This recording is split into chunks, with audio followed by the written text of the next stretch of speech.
8 bids that I dropped off. Right here. I came with a big bag of Panera and had Veronica write on it. She for the job. Well, it's just, yeah, like. That's my contribution, very good. Roofs are going crazy. All right, 5 seconds. Yeah. That's For what you real? said last time. All right. Good evening and welcome to our City Council regular meeting. It's Monday, October 19th at 5:30. Leslie, would you please call roll? Yes, ma'am. Councilman Sluter? Here? Councilman Avery? Here. Councilman Torgerson? Here. Mayor Pro Tem Nell? Here. And Mayor Fitch? Here. Please rise for the invocation and pledge. Bless those present, O Lord, that the business conducted here this evening will be for the continued betterment of our city. And in keeping with thy commandments, we ask in God's name, amen. Amen. I pledge allegiance to the flag of the United States of America and to the republic for which it stands, one nation, under God, indivisible, with liberty and justice for all. All right, and this meeting is being videoed and streamed on YouTube Live. The link to the city's YouTube Live page is provided on the meeting agenda. The agenda and backup material are posted on the city's website. At this time, I'll ask for approval of the October 5th regular meeting minutes. Move to approve. Second. All right, we have a motion and a second. Any discussion? All right, hearing none, all in favor say aye. Aye. Opposed, same sign. Passes 5-0. At this time, we'll suspend the city council meeting to convene as the Community Redevelopment Agency Board of Directors. And at this time, we need to approve the October 5th Community Redevelopment Agency Board meeting minutes. Do we have a motion? So moved. Second. We have a motion and a second. All in favor? Aye. Aye. Any discussion? I guess not. Okay. All opposed? Saying, all right, passes 5-0, sorry. Action items, on our CRA agenda would be approval of the Barja Wing, special event, and Samantha is going to talk to us about that. Thank you, Mayor and Council. Staff is excited to present the concept and proposed budget for Barjoween, a kickoff event on Halloween night from 4 to 8 p.m. at Dolphin Stadium. Gulf Breeze High School has offered a partnership and has made their stadium facilities available for the event. Local vendors will be stationed around the track to hand out candy, sell merchandise, and offer promotions.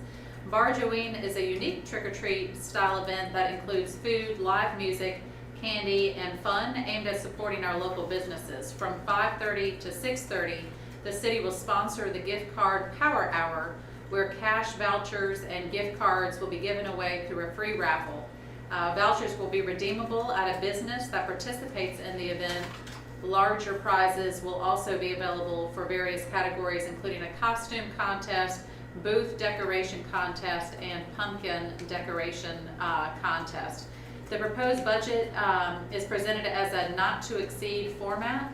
Staff has identified alternative funding sources such as private sponsorships and tourism development monies that can also be used for some of the expense. And so you see it on page 8 of your CRA packet. Again, these are do not exceed numbers, but the grand total that we are asking for council to approve at this time is $18,893. This is the beginning of your fiscal year, and so we don't anticipate that this would require a budget amendment. And so with that, staff's recommendation is that the City Council meet as the Community Redevelopment Agency and approve the concept and not to exceed budget for Barjoween, a special event to be held on Saturday, October 31st. And happy to answer any questions. Before I do, I just would like to commend Shane and his staff with Craig Chamberlain. They have truly been just working around the clock with all of our area businesses and sponsors, making sure that we're working with every civic group so that they know the opportunity to support businesses. And because of that, already we're hearing about a Christmas event, and there's just such a desire to want to support local businesses. So we really appreciate that, and I know the council had said you wanted to make sure this wasn't a one-off and that there was other opportunities, and so just know that's well underway, and we will be just keeping you informed as we go. Okay, all right, thank you. I would ask for comments from the public, but we do not have any members of the public here tonight. So council, do we have a motion Move for approval. Second. and a second? Any discussion, questions?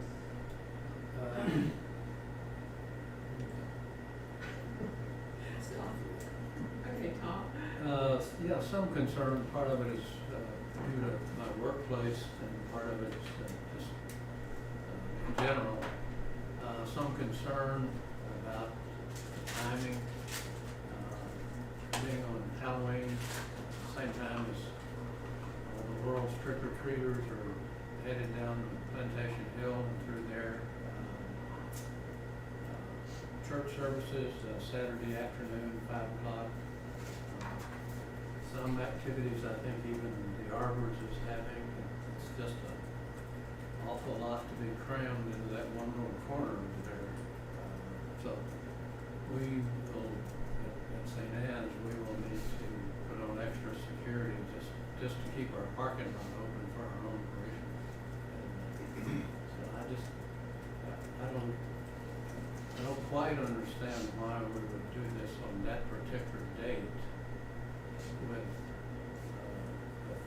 the trick-or-treaters already taking up a lot of space, a lot of time, and a lot of what I would think would be attendees at the event be off trick-or-treating someplace. So I just, the date kind of escapes me as to why that had to be that particular date. I can illuminate a little bit on that, Mayor Pro Tem. The idea is not to capture the foot traffic for a solid block between 4 and 8, but there are 2 different costume contest hours. There will be, events that people can come and go. So the idea was hopefully it will leverage and draw, more people so that they can enjoy Plantation Hill and then also stop by and visit those local business booths. So if you were to just put local business booths any other night of the week, is that going to be enough, to draw significant traffic to them, even if you were to do cash prizes? And the conversations of our businesses who've been meeting is, well, let's leverage the foot traffic we know that are going to be there on that night. But it isn't to keep them from enjoying the other offerings in the city. It's between that 4 hours, there will be just continual things where people are coming and going. And I know there was a question about how it would impact Daniel Drive, and Daniel Drive will remain open. The idea of having it inside the stadium is that it would be more contained and hopefully would not impact what already is planned for the Plantation Hill area.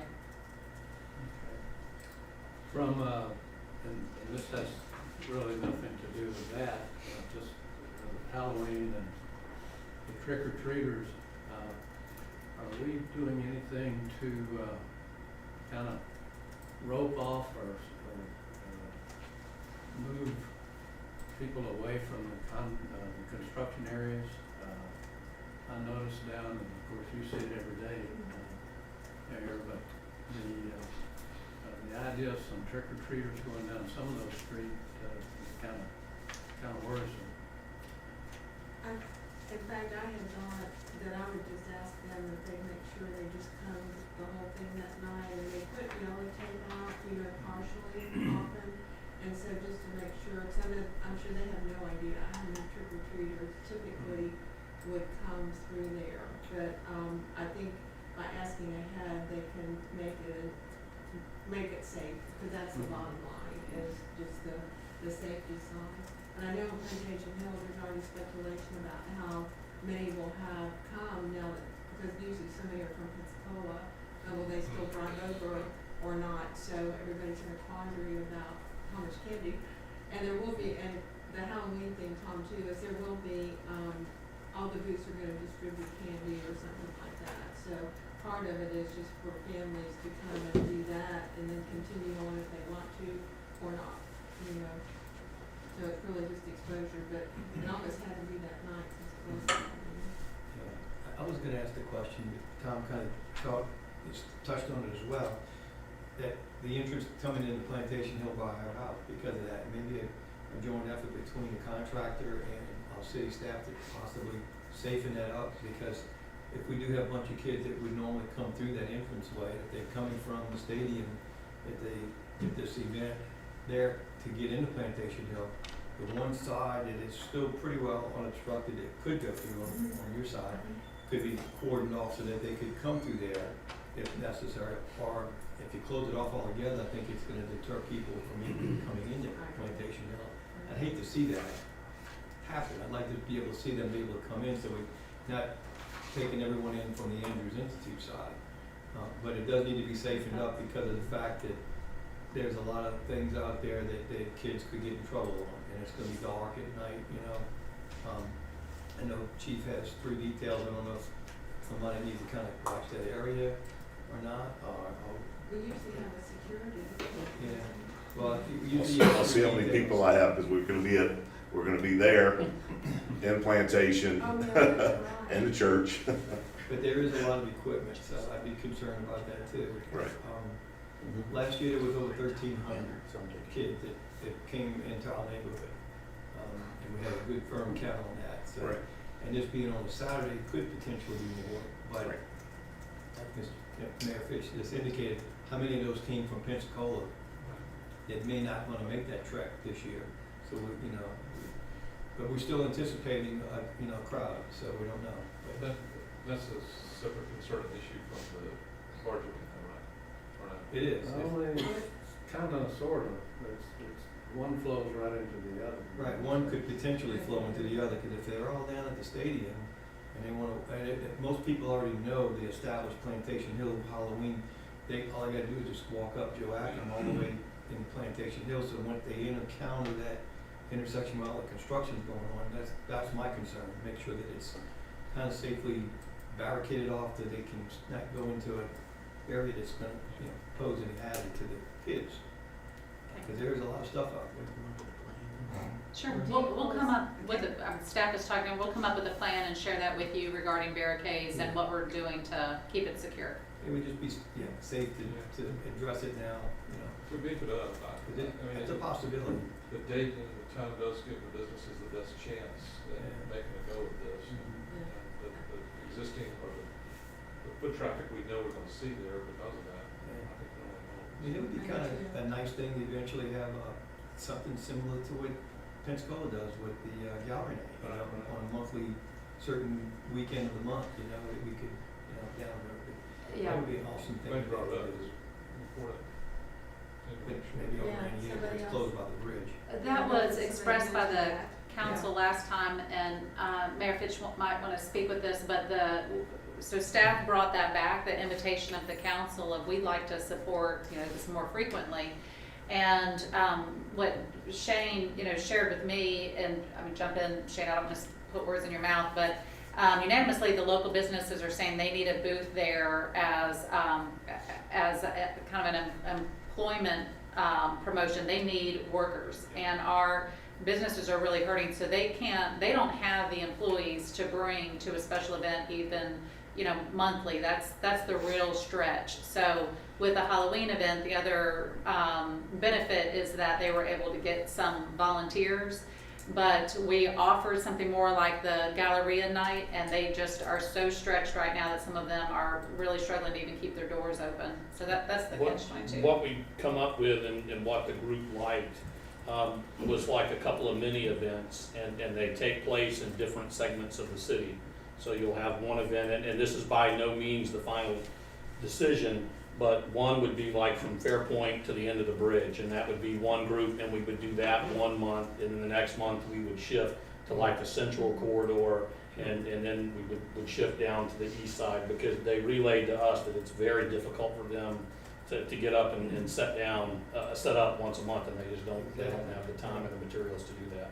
Another thing that they suggested 2 or 3 times was like the scavenger hunt that would be in the stores, and so that would get everybody in and out in those sections that had a lot.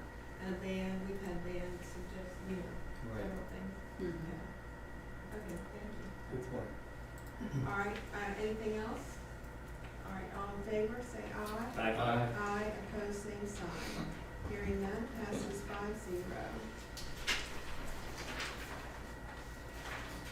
All right, now we are down to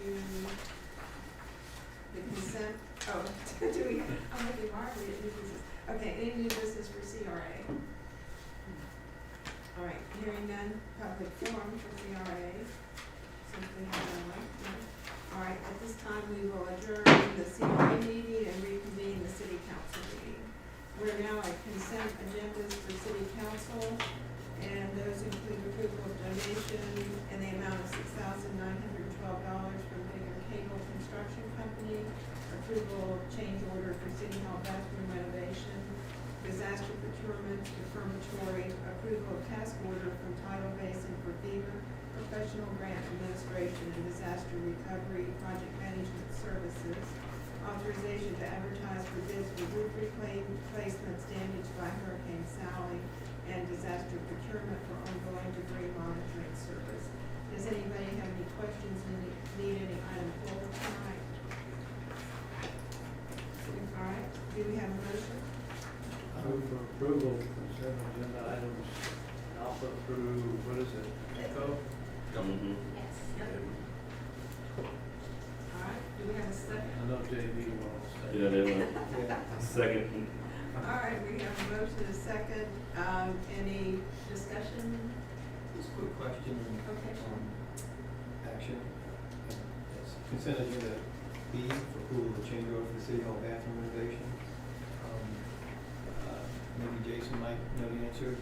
Is there a possibility to put a booster pump on the water line going to those restrooms to boost water pressure to use for those toilets as opposed to changing them out the tank? Boost the pressure Thomas up? can jump in, but I think the main thing is the line is so It's corroded so and that got it's built better- up. The line. The line is probably so old and corroded that it doesn't support the flow needed. So you may get pressure, but you won't get volume. That. I got you. It was just a thought as opposed to going through the trouble of doing all that. I didn't know if that was an option. We used them in some applications where we needed extra water pressure. It usually works. Yeah, I think the pressure, they grabbed the pressure at one point and it was what, 50 or 60, and then once you, 100 feet later, it was down to 30 or 40. So there's just so much constriction. 20? Yeah. So it's good to replace, that line needs to be replaced anyway, so. Gotcha. Yeah. All right, thank you. Do we have any public comments? All right, hearing none. All in favor, say aye. Aye. Opposed, same sign. Passes 5-0. Down to our action items. Action item A is approval to purchase 2 police patrol vehicles. Samantha, oh, chief. Oh, yes, you're here tonight. Good evening, council. Each year, with the Red Light Camera Fund, we usually and typically will purchase 2 new vehicles to keep the fleet up and remove the aging vehicles. And what we'll do is these 2 will go into fleet. 2 of the older vehicles in the fleet will move down to being part-time vehicles. And what we'll do is we'll sell the part-time vehicles, and that money will, the ones that are really bad, and have that money put back in general fund. Okay. All right, now remember, this was budgeted, I think. Yeah. Basically. All right, And we do it early in the year because last year we did it at the same time and we got the cars just before October 1st. So it took, because of COVID and other different difficulties, it took that long to be able to get the vehicles. So we have to put it in there quick. okay. All right, do we have a motion? So moved. Second. And we have a motion and a second. Anyone from the public who would like to speak? Hearing none. Any council discussion? Hearing none. All in favor, say aye. Aye. Opposed, same sign. Passes 5-0. Our action item B is approval of funding for community center staff positions. Director Pulley, I think this is yours. Thank you. Good afternoon, council. It's good to see you all here, safe and healthy. The memo in your packet, I believe, explains the current situation with the staffing. This reinstates 4 staff members that were staff positions that were laid off, put on furlough, or put in abeyance at the beginning with COVID when the community center's operation was significantly curtailed in relative to the crisis. It asked for the reinstatement of and the refunding of these positions now that we have returned to basically full operation. GBSA is in full operation, and we are technically in phase 3 of our virus response. The 5th position, which is the summer camp and after-school program director's position, is requested for refunding in January. But these 4 positions are requested right away. All right, council, any questions? First, let me ask for public, anyone from the public have any questions? All right, council, do we have a motion So moved. and a second? Second. Discussion? All right, hearing none, all in favor, say aye. Aye. And opposed, same sign, passes 5-0. Thank you very much, Director. All right, action item C is the sunset or extension of face coverings by resolution number 67/2020. Samantha, do we have numbers, information? Yes, Mayor and Council. Currently inside the city, we have 6 active COVID cases, and we have no hospitalizations at Gulf Breeze Hospital. All right, does anyone from the public want to speak to this? All right, hearing none. Council, do we have a motion? Move for approval. Second. All right, we have a motion and a second. Resolution, we're moving for approval of the Move resolution. approval of the extension of face coverage. By adopting resolution 67/2020. You'll have to help me on that. Yes, sir, I am. Okay, so we got, Made the motion. And Todd, did you second? Yes. Yes, sir. Okay, thank you. okay, so we've got a motion and a second. Discussion? One thing, just a observation, this letter that came out this afternoon from the medical folks. I wish they had been a little bit more direct. To me, it was kind of like they were kind of straddling the fence there. But it's kind of sort of maybe and so forth. It says encourage. It says encourage residents. It didn't say to, but I guess it's. So I just, I wish they had come down on it one way or the other, as they have in the past. This one is kind of a non-committal response, I think. Well, they're probably following the numbers too, and seeing if we've been down. But we know this will be our second meeting after them being low. All right, any other comments, questions? All right, we'll take a vote. All in favor, say aye. Aye. Opposed, same sign. No. All right, the vote is 3-2 in favor of keeping the face covering resolution. All right, informational items. The theory survey by the University of West Florida College of Business and the UWF Cost Center. Samantha, you've got information for us on that. Thank you.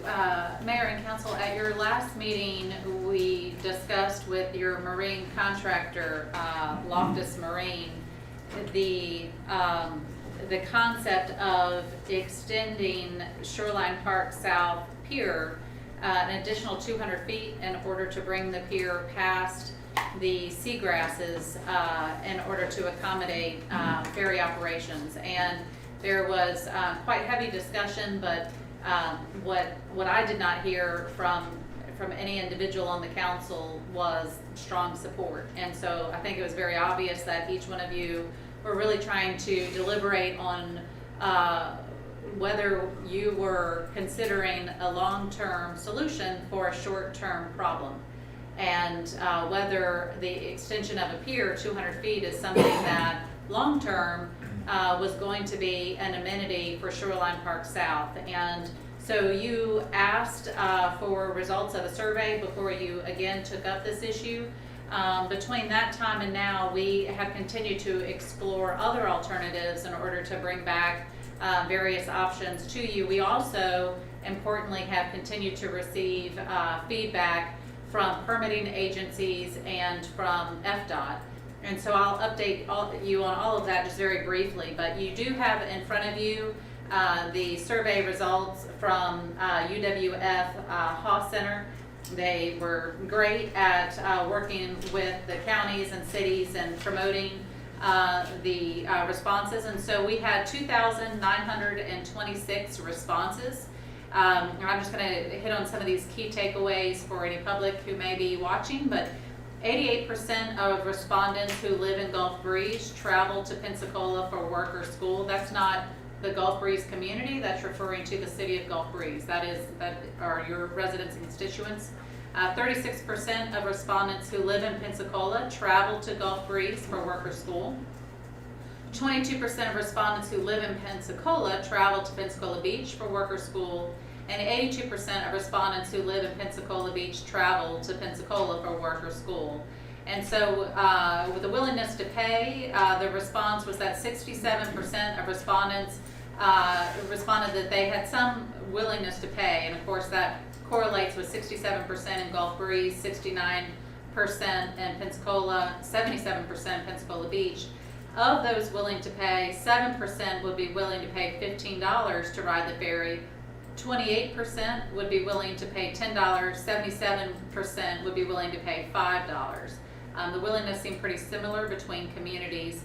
And then obviously the time of the commute was very important. So 66% report a likelihood to use the ferry Monday through Thursday, with 74% likely to use it on Friday, 51% likely to use it on Saturday, 39% on Sunday.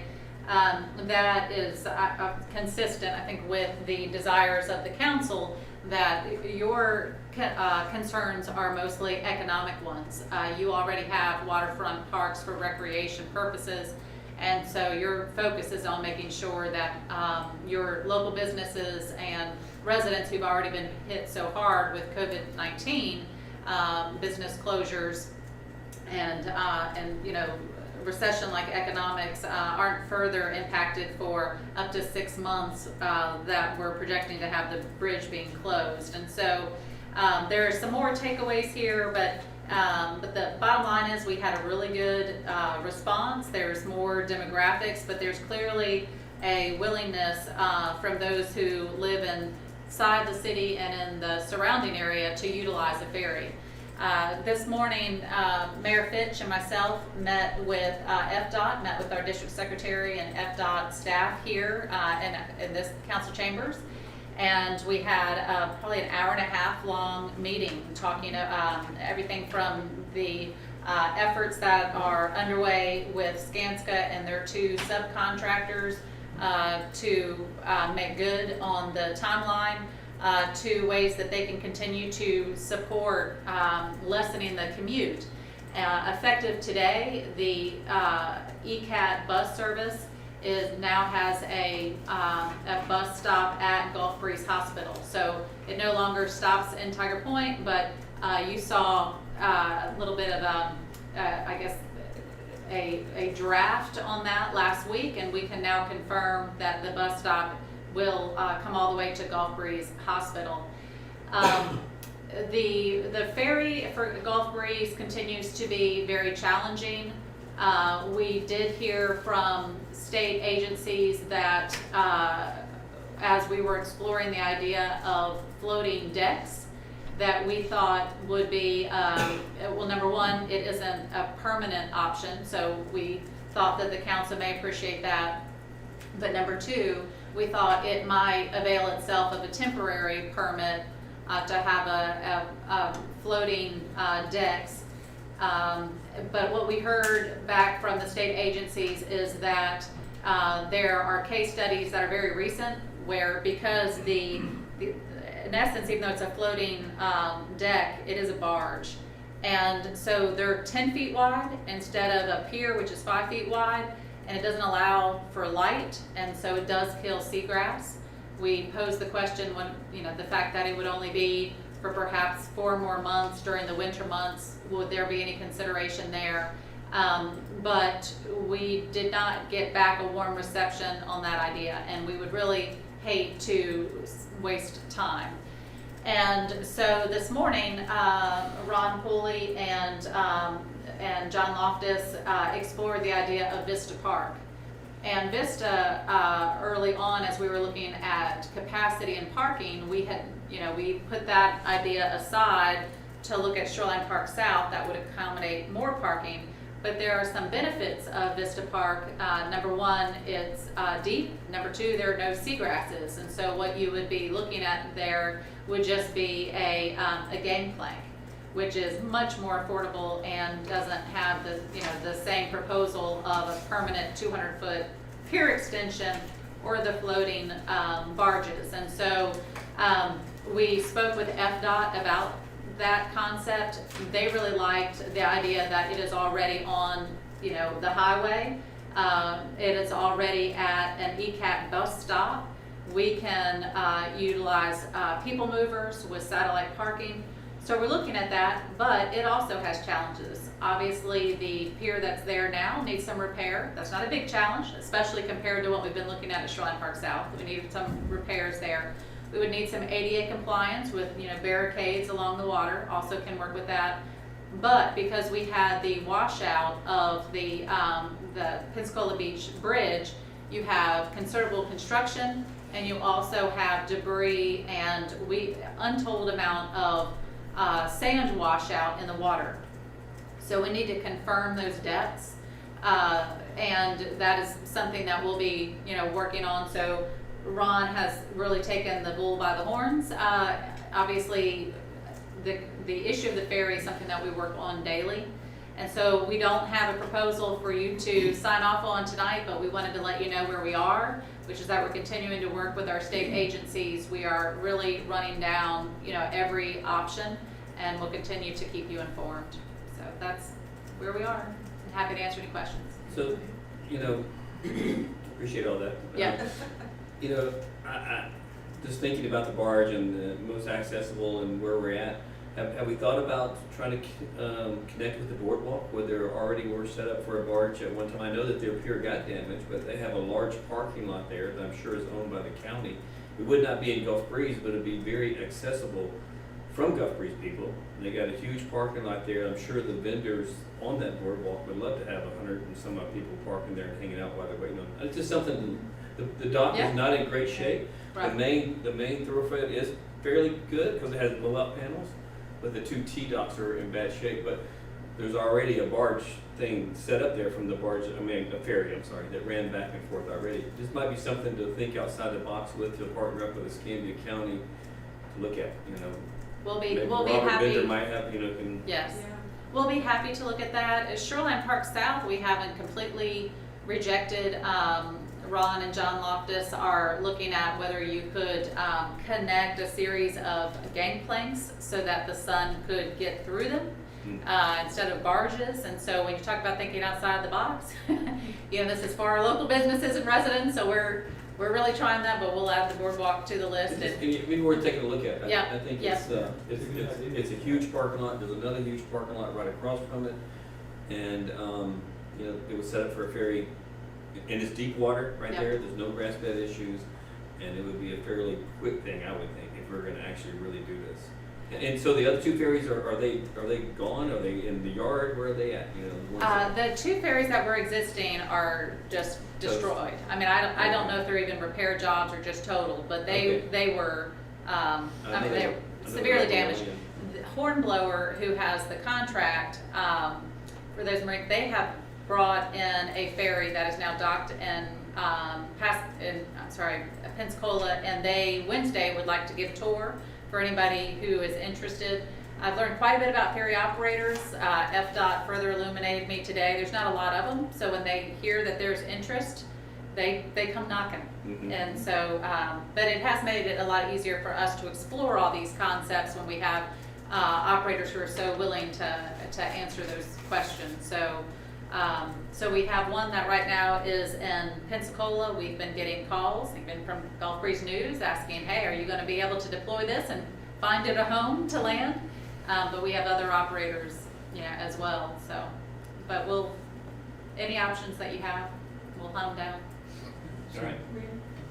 I like the idea that JB brought up, because the thing that on the weekend, it looks like the numbers were low, but you would think that once people started using the ferry, if it was put in place, the ones that want to go to the beach and want to go to eat out at the restaurants and go out there, they'll have an ability to do that, on the weekend, just besides using the ferry for work, because the beach needs help too. Yeah. All those restaurants and businesses out there, I mean, how many hits are they gonna keep having to take? So it would help ferry people back to the beach that people would like to come, as opposed to making that long drive around. They may not do it. They may wanna do that on the weekend in a casual atmosphere and go, patronize some of the businesses on the beach. But that idea that you brought up would make that doable. And the drive from Gulf Breeze to the beach to catch the ferry is not that difficult. Right. Yeah. It's basically easy. Yeah, that's a good And I point. think And did you not indicate that at our last meeting that the two ferry landings that are already there, to get those up and repaired and up and running would only take a couple of weeks, because they physically were there, they just need to be repaired from the storms? Actually, we've heard the opposite. And so Really? the reason why there's such a focus on Gulf Breeze is that it's a shorter term fix than any option on Pensacola Beach. But things are evolving very quickly, and so that just because that's what we were told 2 weeks ago does not mean that that's still the answer. So again, we'll check. Gotcha.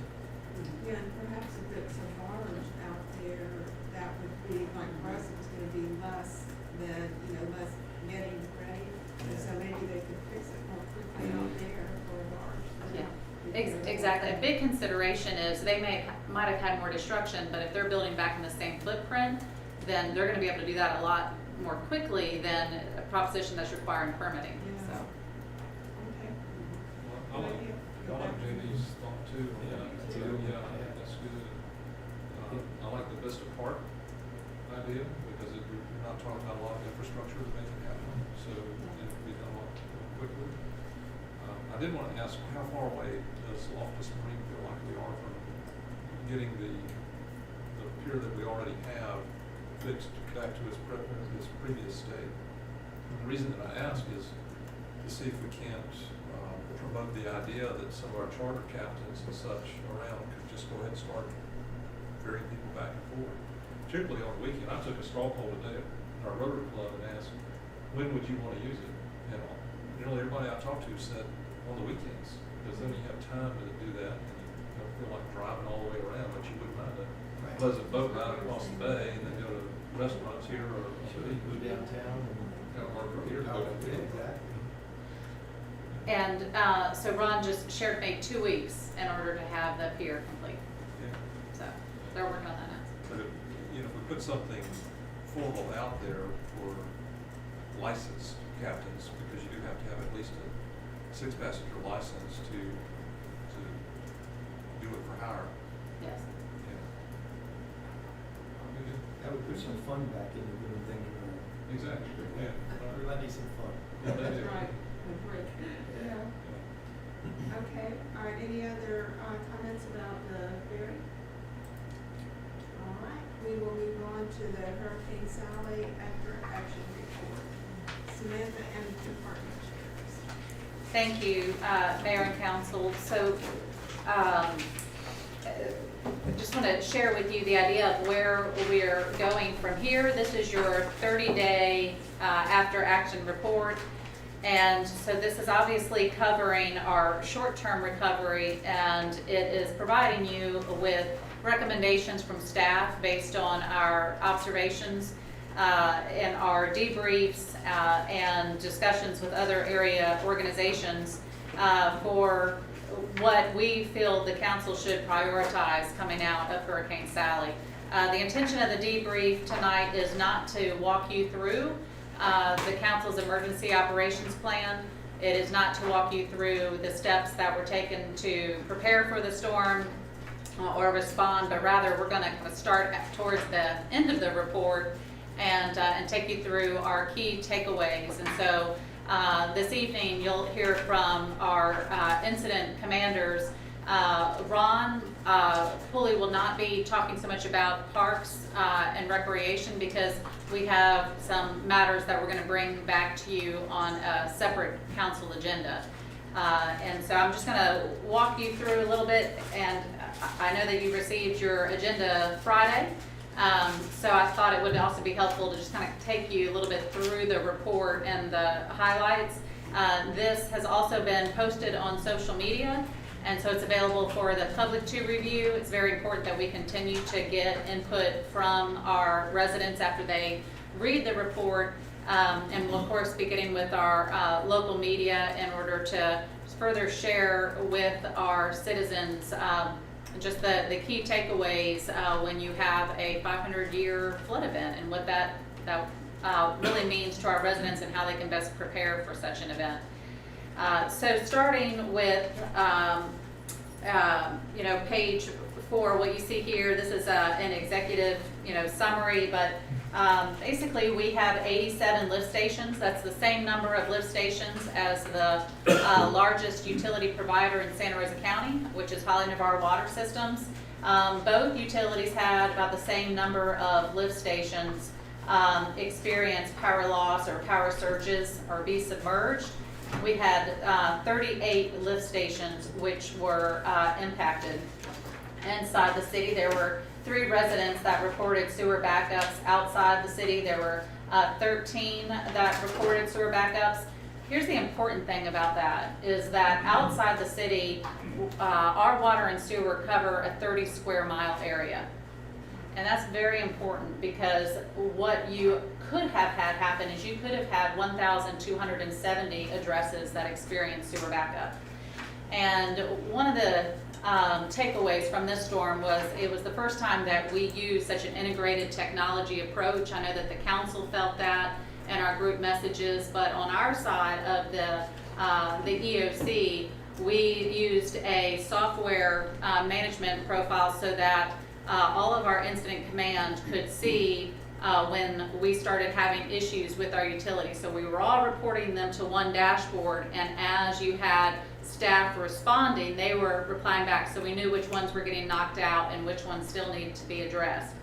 At a certain point, it became so incredible the amount of calls that we were getting that I don't know how Janae Roberger was able, it was working for her. And the rest of us, it was almost like a calculator that was smoking. I mean, how are they able to knock this out? But it was almost like having 2 dispatch centers. You had a dispatch for police and fire, and then this Teams really became a dispatch that was for our water and sewer. And so Janae with Stephanie Chiefs, who is her executive assistant, they were able to very quickly get that out to their superintendent and to their supervisors and crew chiefs, and we watched over 30 square miles where we could have had almost 1,300 sewer backups. We in fact had 38, and I just want to say,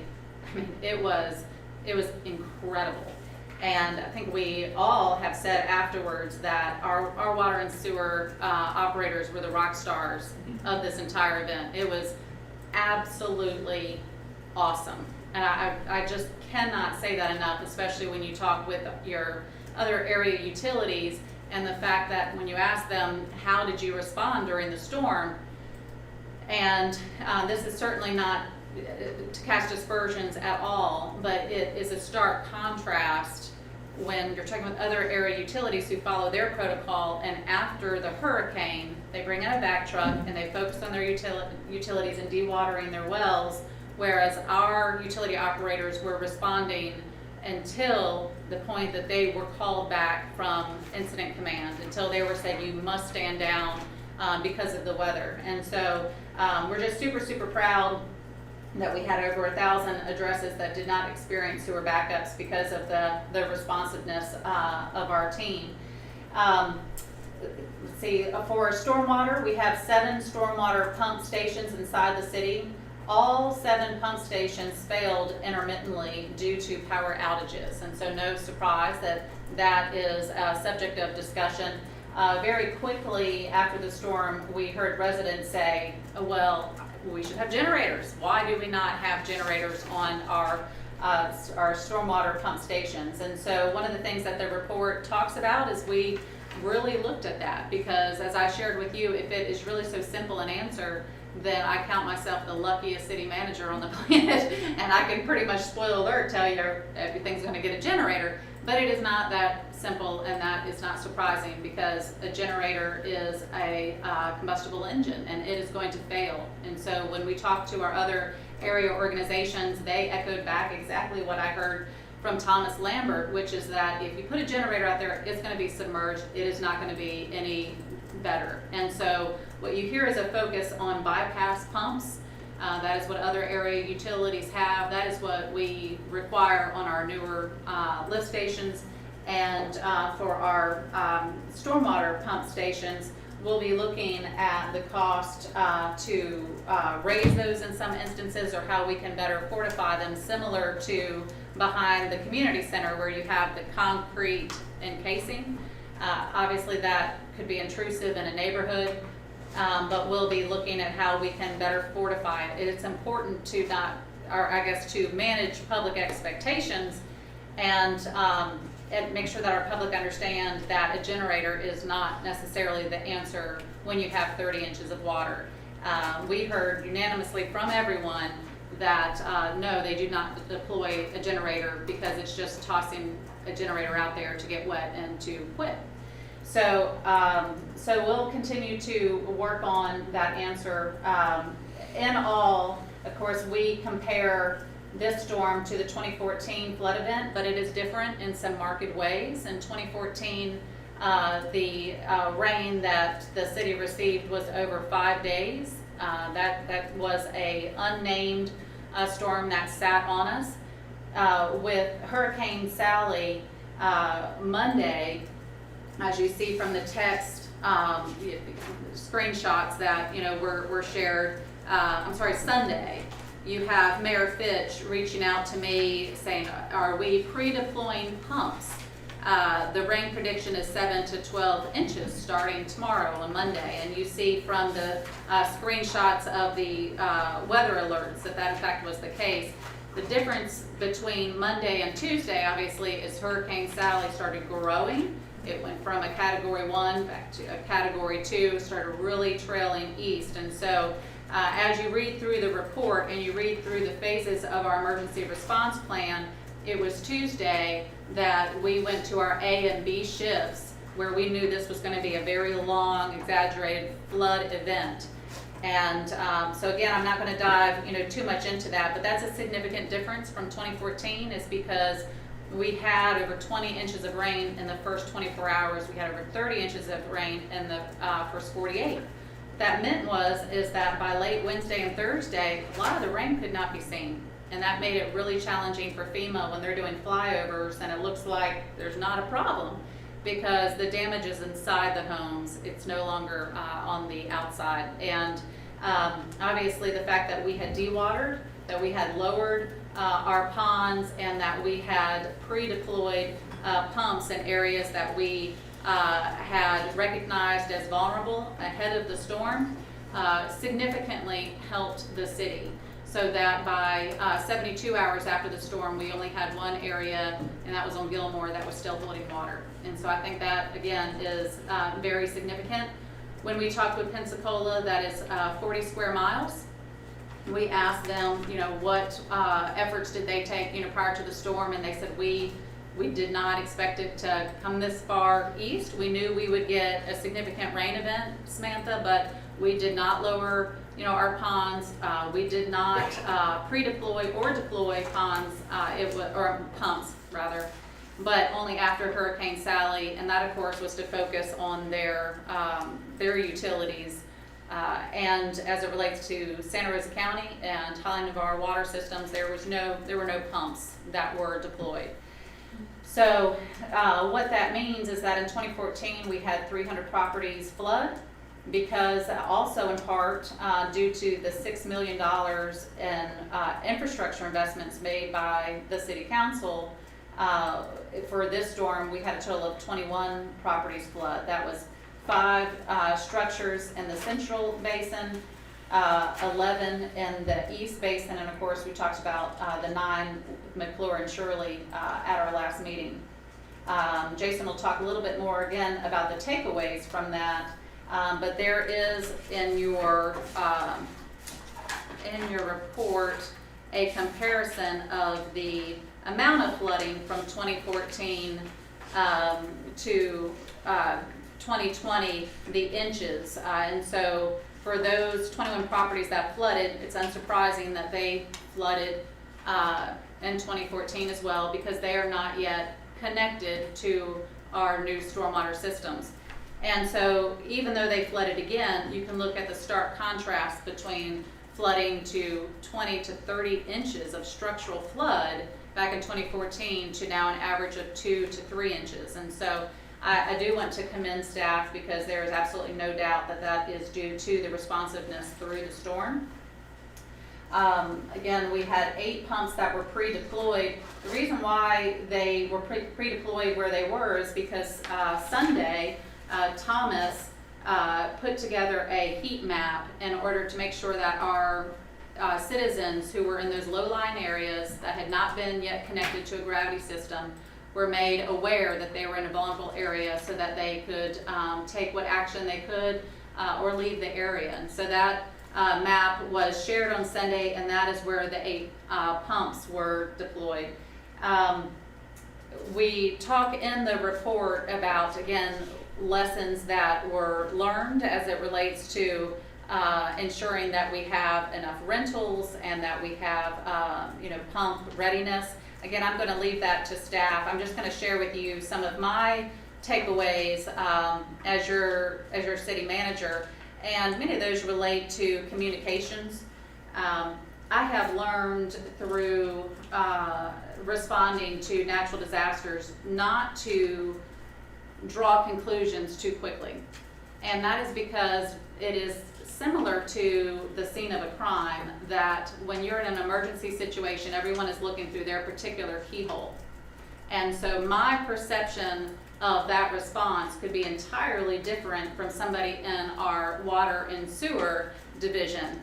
And in order to provide our citizens and the mayor and council with that full picture, it's important to, number one, make sure that make sure all services are restored to our citizens. That's number one. And then number two, to give our employees a cooling off period. And so for a week, our employees were focused on still, recovering from the storm. Unfortunately, because of our staffing levels, which in part were impacted by COVID, but they did not have a rest period. And so what we saw from our anonymous employee survey is we saw the percentage of how many of our employees worked 72 to 96 hours before they got to rest at home, and how many of them had to report back the very next week. And it is tough to read a survey with employees who are keeping sewer and water out of homes and then come back and they're taking the brunt of customers' frustration. We understand that when we ask our employees to share with us lessons learned and how we could do better, we're asking them when they are their most tired. I mean, they're stressed. But that's also where we have the most lessons to learn. And so we give it that week cooling off period, but then we start having our debriefs. And so Chief Hawthorne had his debrief with his officers. Everyone is their own worst critic. So you don't have to ask a lot about what we could do better. They're gonna share that information. But the same with Chief Carmichael met with the fire department, had their debrief, And we started meeting, you know, individually with different divisions, and then also, started meeting with different divisions, but also on an individual employee level. And then we put together an anonymous employee survey. I compiled the questions. These are questions as city manager I want to know. I want to know how can we, you know, do things better? Are there needs from our residents that they saw that weren't, you know, met? And then what are some things that we did well? Did they feel that in the that 72 hours prior to the storm on that Sunday, that things were occurring in a coordinated, structured manner? Do they feel that communication went well? And so this is just a high-level recap for you. The actual responses are much more specific, kind of go into personnel matters, and so I just shared the pie charts with you. But in another 30 days, we're going to do a survey again and ask, you know, our employees, knowing what you know now, what responses may change. And so all that to say, you know, to you that during the storm, the Emergency Operations Center was manned 100% of the time by Mayor Fitch and by Assistant City Manager Sheila Fitzgerald. I was in the EOC about half the time, and the other half of the time I was in the field. And I do that because I am your conduit of information. So I'm taking pictures, I'm talking to our incident command team, and then I'm relaying that back to you, and I'm relaying that to our citizens. For a brief period of time, actually the night of the storm, we were not able to utilize Nixle, and one of our lines at our administration line at the police department went down. And so I think one of the ways that I can improve, again, before I turn it over to our department heads, is on a grassroots level, having neighborhood captains that ahead of time we can communicate, just talking with someone and saying, you are in a vulnerable area, what can we do? So that during the storm, employees are not taking it upon themselves to bring sandbags to citizens. That's what we were saying. We cannot do that during a storm. We did, but we really, prior to the storm, rather than over-relying on technology and nixles and columns, we really need to make sure that we've established those neighborhood captains. And so you're going to be hearing that from us. The other takeaway I had is the delay in getting a command out to our departments was something that, for me, is definitely something that we need to work on. Our emergency operations plan is very clear that we fold underneath our police and fire rescue with emergency response. And so the chiefs are talking to me during a storm, and at a certain point they're saying, we've all talked to Escambia, Santa Rosa County, and we're calling it. When the wind load gets to a certain, you know, level, we're not going to respond to medical calls, and if that we're not going to respond at all. Our citizens know that. They hear, you know, in commercials, the first 72 hours are on you. It's one thing to hear that in a commercial, it's another thing to actually be that responder when your adrenaline is pumping and everything in you is telling you respond, and then for your commander to tell you stand down. And it is it's very hard to watch people who it is their nature to do that and not be able to do so. And so we gave that command, and the stand down was at 11 o'clock. The problem for Jason was that and you'll hear more about this, but the pump station behind the community center, the generator was providing 2 channel power instead of 3, and so the pumps were not working. And so our electrician, Sam Wilson, and Jason were physically out there trying to hardwire that pump. They could have used the bypass, but it would not have worked as effectively as the pump station, which has 4 pumps in it. If those failed, the entire area would have become flooded. It was 11 o'clock, and one of the most difficult things for me was having to make the call whether to bring our people back in and flood an area or whether to give them a little bit more time. And that was a very stressful time. Jason said, we're gonna bring the pump out, give me 30 more minutes. In 30 more minutes, we can get a pump out rather than just walk away and let nature happen. And that was knuckle biting.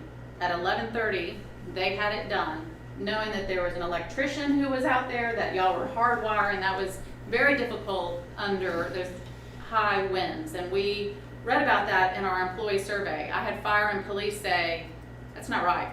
You should not have employees out in 40 and 50 mile an hour winds.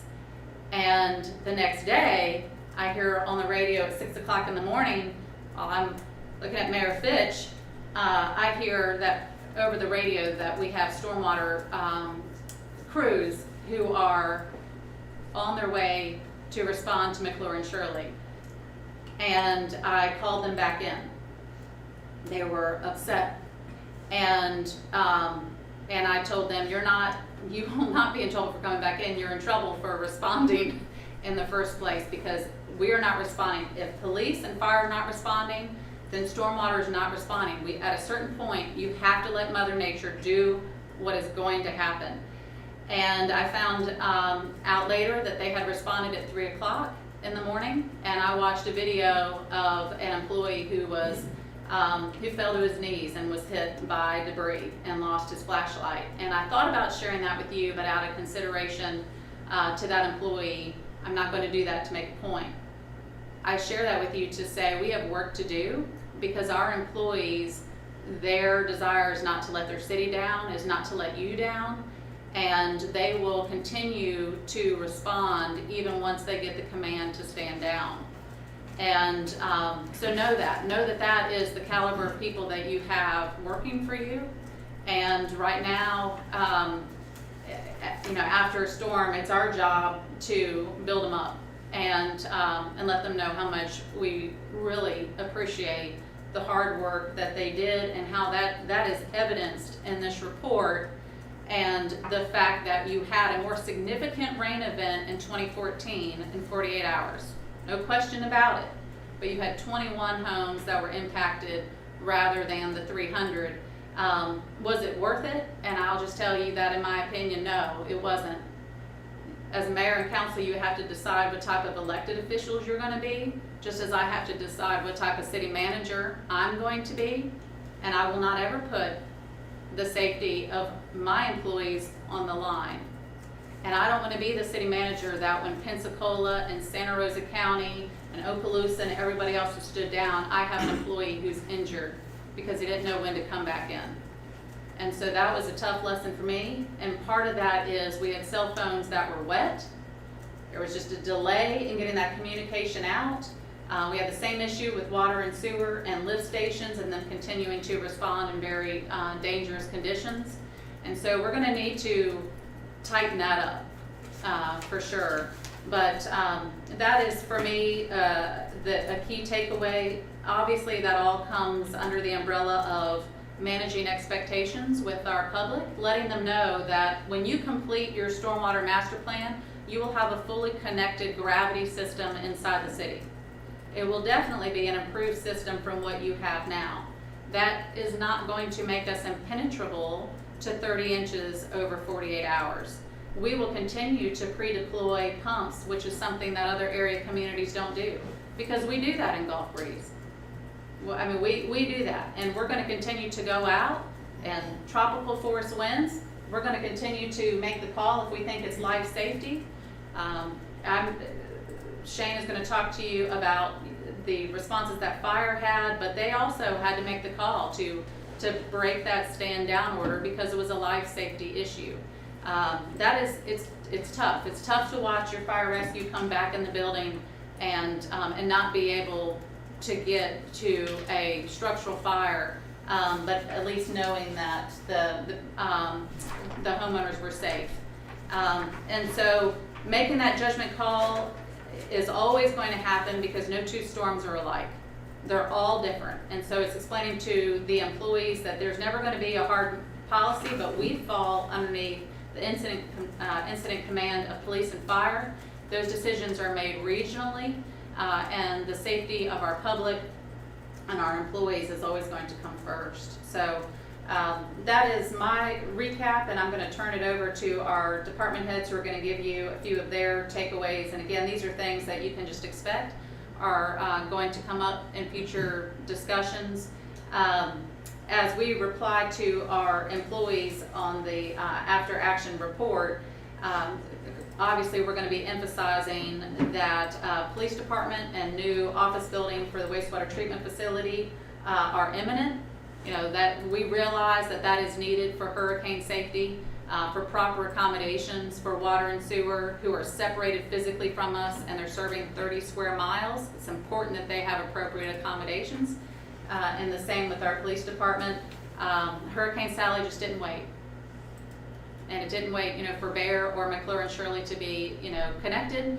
But thankfully this mayor and council, you rolled up your sleeves. We have funding plans and places for those things, and they're well underway. So I'm going to turn it over. Who wants to go first? All right, Shane. You're right there.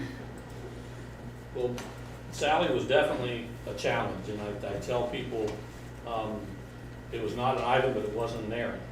So, and it just echoes what Sam was saying. It's you know, each storm is different. During Ivan, the fire department responded to 41 instances that were related to Sally. The two most critical, I think, you know, is one, the fire on Collie Cove. Very difficult for us as a group to walk away. We are not trained to do that. But we actually broke the policy that Sam had said. The night before the storm, we had a conference call with all the fire chiefs in the south end of the county. We laid out our policy on what our responses would be, and it was determined that at sustained winds of 30 miles an hour, we would cease responding to medical calls, and at 50 miles an hour, we would cease responding to fire calls. And the obvious reason for that is the size of the vehicles. The ambulance is a lot lighter and can cause issues in those winds of 30 miles an hour, and the fire trucks are heavier and can do 50 miles an hour. But as the eye of the storm was actually making landfall in Gulf Breeze, we received a call for a structure fire in Collie Cove, and a small contingent from the fire department went, and also the police department. And they took the Humvee and responded along with myself and Scott, and we had the fire trucks coming. The Humvee got on scene fairly quickly, but in getting there, it damaged some of the parts on it, and they confirmed what we had confirmed on the radio, that everybody was out of the house, and the two individuals, the police officers that were on the Humvee, happened to be certified firefighters, and they said, hey, look, you can't come down in here. The storm surge, it's just not safe. In fact, one of them got knocked over, you know, and it's on video, his body camera, where he got knocked over for a wave. And so once they were out, they offered them to come out on the Humvee, and we had evac them out of that area, and they said no, they would just stay with friends down there, and we left the scene. The other call was, of course, the Breeze Mart that caught on fire, and that's unusual. We didn't have that in Ivan, we didn't have it in Aaron, and to have two structure fires back to back like that is very odd, and because of the weather. A couple of takeaways that we learned, and Chief and I sat together and discussed it, is make some notifications to those individuals that live in those flood-prone areas that get the storm surge, that, you know, we deliver ahead of time that says, hey, you know, guys, you guys are in a flood-prone area. If you decide to stay, that's fine, but there's going to come a point that we may not be able to get to you and help you. If you stay, you have to stay and be committed to the whole thing, but we can't come and help. That's one of the things that we can do that through the flood outreach. Every year we have to do a mailer to those repetitive loss areas, and we can accomplish it through that. Or the area is small enough, I think Rick said they could cover it door to door before the storm and actually hand them a little flyer. The other thing that we learned is we need to back up to the backup. One of the generators that failed was at the fire station. The city has a contract with ESSI, I believe, and they service all the generators on a quarterly basis and test them and come out, load test them, change the oil. Ours was done 2 weeks prior to the storm, and it still failed. I don't know if it was the wind-driven rain. In fact, it's still not operable. They're still trying to figure out what's wrong with it.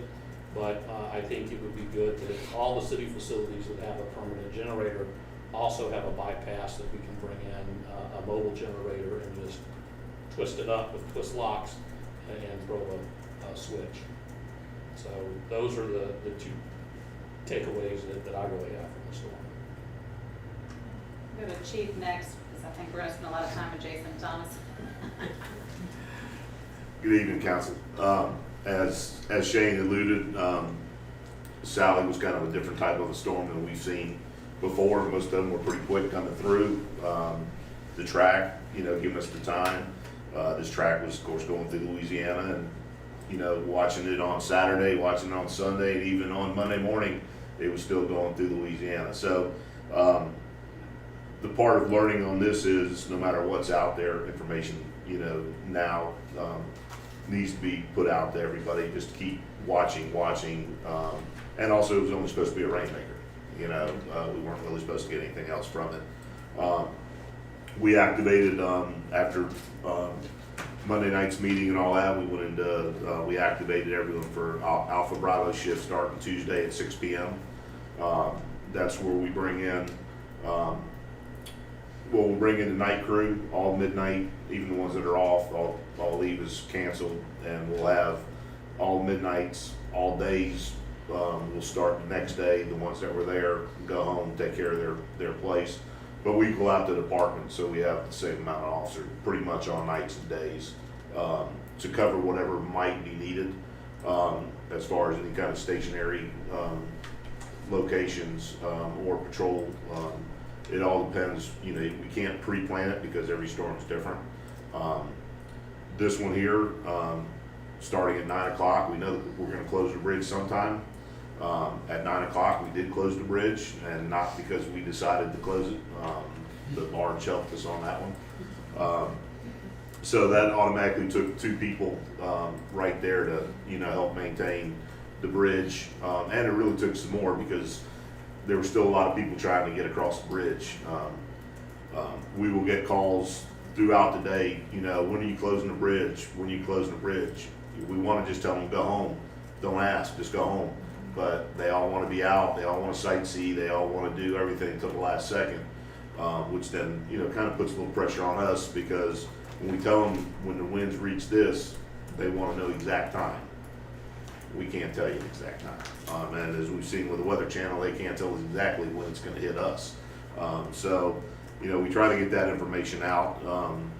That evening, sometime that evening later on, we did lose some phone service to the dispatch center, but they were regular call-in lines. We never lost 911, and dispatch always had a way to make contact with. They had cell phone service, and they have one hardwired line still at the building, so they did have phone service. But what they lost was everybody asking when the bridge is going to be closed, and information on that in that regards. About 1 o'clock that morning, as we called all the officers in, due to weather and really the bridge. We kind of worked with Pensacola Police Department when they were taking their people off of the bridge. We take our people off the bridge, and hopefully at that point nobody tried to be foolish and go across. But we're not going to stay out there at a certain point. It's just not safe for anybody. Pretty much hunkered down at the PD during that time frame. We still had some people out that we called in later on when the winds really got picked up, and really kind of waited until Shane gave the go ahead with the weather. He was staying on the weather. About 8 o'clock that morning, I kind of snuck them out a little bit early. They were getting restless. It was daylight. They needed to move around a little bit. But at 8:30, we did get a 911 call on Soundview Trail, and two of the officers using the Humvee were able to go down. Individual lives down there, took his elevator downstairs. I think to take his dog out let the dog go outside. The elevator got stuck. Water started coming into the room. Officers were able to get there, get him out, and get him carried upstairs, back upstairs to safety and everything. Him and the dog. So that's the part where, like me and Shane talked about, is we didn't do it this time, and I think we just didn't think the storm was going to do what it did. Compared to Ivan and everything, it's a different type of a storm, but getting the word out and the education, there's a lot of new people. It's been, and hopefully it stays that long in the city, but letting them know that, 2, 3, 4 foot of surge is going to take out, and we're not going to pretty much be able to get down to you. But going in and giving them the information, handing them out, talking to them one-on-one, not just putting something on the website and saying, did you read it?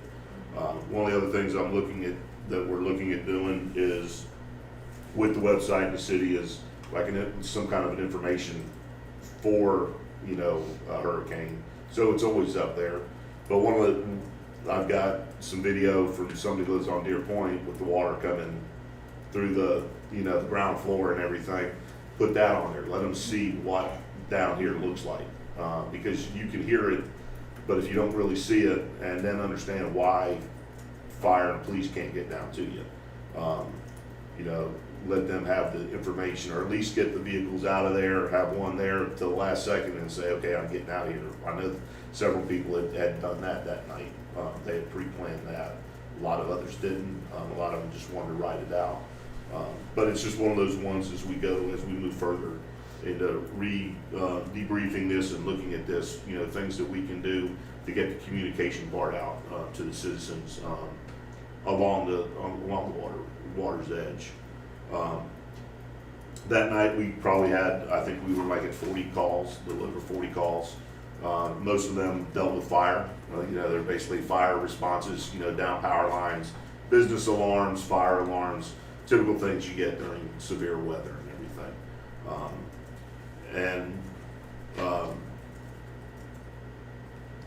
I think it's kind of what Samantha stated. All the officers wanted to be out there and they wanted to be involved, and telling them no.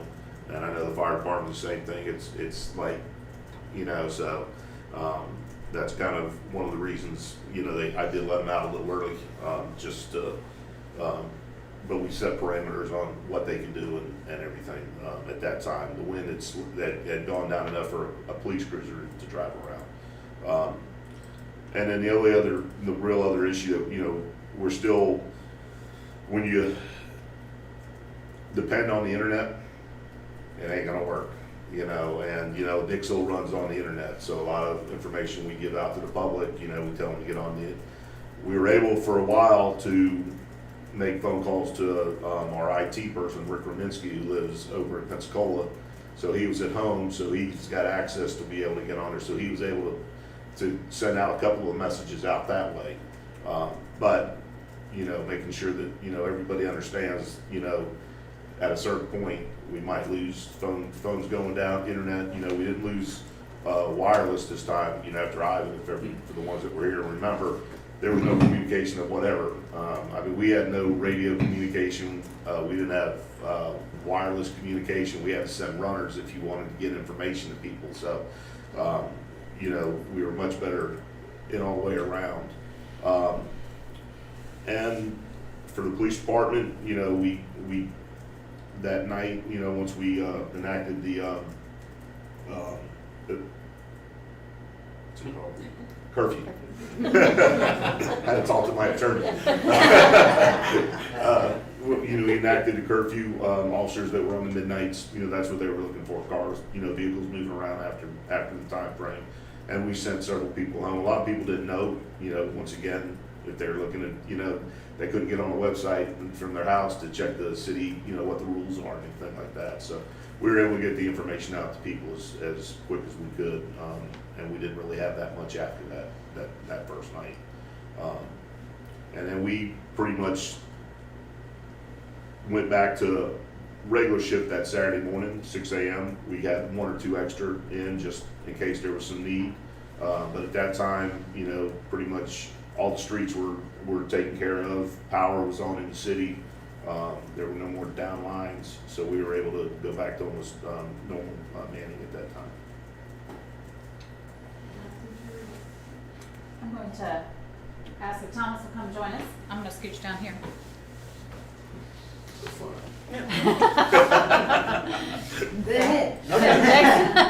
Well, I can tell you from being in the water and wastewater and stormwater, you know, field and industry for this type of business, you know, mainly I've been in the water and wastewater utility for over 20 years, and you have to be a weatherman, and you have to keep an eye on the weather, and I can tell you, especially during hurricane season, it's very something you really have to key in on. And so I'd say before Sally, there was at least 5 storms that I'm seeing on the news, and it's way out there. I don't, you know, if it's potential, you know, I'm already on my staff. You know, I've got all these items that they do from the wastewater plant, water plants, lift stations, all the things we do to get ready. There's a lot of things. We didn't mention the wastewater plant. One of the things we do there is we get the holding pond down where all the treated effluent is. We get the reject tank down. We get our chlorine pre-ordered. We get our sludge pumped out and get it dried and sent out. And a lot of the times we did these in advance and we didn't need to. There was many storms that it was like a dry run, and I would email back, thank you everybody, this is practice, go on. When they get to where it's a Saturday and it looks like something's coming, that's a little different, because you've got Saturday and Sunday, you can't really call these rental companies and rent stuff. You know, that Saturday before the storm, it was a 3 to 5 inch rain, and there's things we got to do for a 3 to 5 inch rain. We've got to do a lot of things. And of course, as you know, it progressed. And by Monday, as y'all know, it changed. And we had to get pumps rented, and we did a great job of getting on it, getting on the phone and getting things rented. And then as you know, it progressed. It reminded me of Ivan. Whoever was here back in Ivan, I was in New Orleans at a safety conference for my previous company before I worked here, and we were evacuated because the storm was going to hit New Orleans. And before I got back home to Milton, I was going to hit Pensacola. So Sally did a crazy Ivan. That's what I called it. It did that same thing, and it's one of those storms that, you know, you've got to just do the best you can, and that's what we did. And the treatment plant, fortunately, we had a lot of seasoned staff there. They made it through that event without having any violations in their discharge permit and their effluent quality. They didn't violate any of the parameters. We did have to do a emergency bypass, which is a provision in our permit. And I'll tell you, it was at least 3 weeks before that treatment plant got back to normal. Because for all those 3 weeks, they're treating all that water that was from the rain that got in the lift stations. And so it's not just the 3-day event. This is like a month-long recovery. And I'm very proud of how the staff handled it. Can I piggyback on that? Yeah. So here's the story. So in the midst of Wednesday night, the reclaim pond, because we had so much rain, the screen that was there, you may recall that we've had on the agenda previously having lake doctors working on the algae. And so we weren't able to continue to draw down the water, and it could have flooded the neighborhoods that were around there. So there was a point at which we were calling, I've called some of the council, we were looking for a scuba diver who could help us to clear the screen in order to get that suction, because it looked dangerously that we could have flooding in the neighborhoods around the pond. And so when Jason is talking about, and that was definitely a very knuckle bite situation, but his staff staying on that and continuing to get the water down and prevent that from happening, it was absolutely incredible. I mean, we really thought that was going to happen. And so by the grace of God, they were able to clear the spring, get the water down, and prevent that. But it could have had a huge impact on the residents in that area. And we had to do a similar thing in 2014. We had to request from DEP the emergency bypass. And it is a provision in the permit. But again, the staff, all of our samples came back clear of all of our composite samples. And as far as takeaways, you know, this is always a learning opportunity, and we're all committed to continuous improvement with everything we do. One of the things about the pumps, we found, you know, some of the staff haven't operated with pumps a lot, and these modern pumps are pretty much turnkey. You turn a key and start it, and you adjust the throttle, and it's good to go. And that's the way I like them to be ready for any event.